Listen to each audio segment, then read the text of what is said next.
With some quick action, Michael turned down the nearest street he could.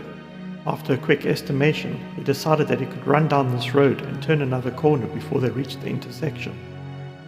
If they looked down the intersections as they walked past them, he didn't want to be visible.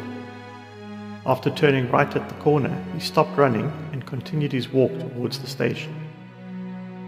As he reached the next corner, he slowly looked around the corner first in case they happened to be walking down the street. He saw a few people, but did not see those two and proceeded to walk down the road. Halfway up the road, he saw a group of 4 round the corner, and 3 of them were wearing the same shirts. Panic set in as he had no real good option to hide. He was wondering how many people were after him. Thinking quickly, he entered the nearest property and went to the door, hiding as much of himself as he could. He paused briefly, then knocked on the door, hoping that nobody was home, but also hoping that he could stand there long enough for this new group that was searching for him to walk past. He was not quite in luck when someone opened the door for action.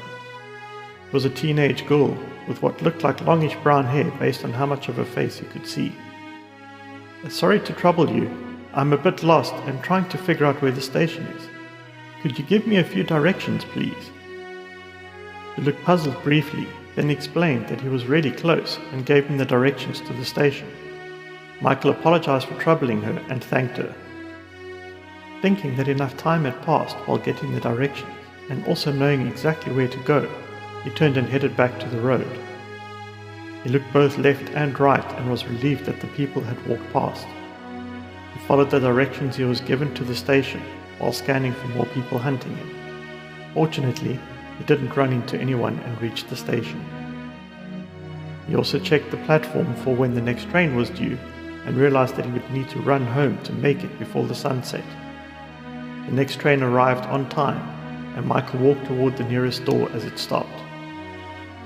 As people began to exit the train, Michael, in a rush, did not wait for all to leave the train first and tried to board, bumping into one person exiting the train. He turned to apologize and saw the person turn while shouting out his shock.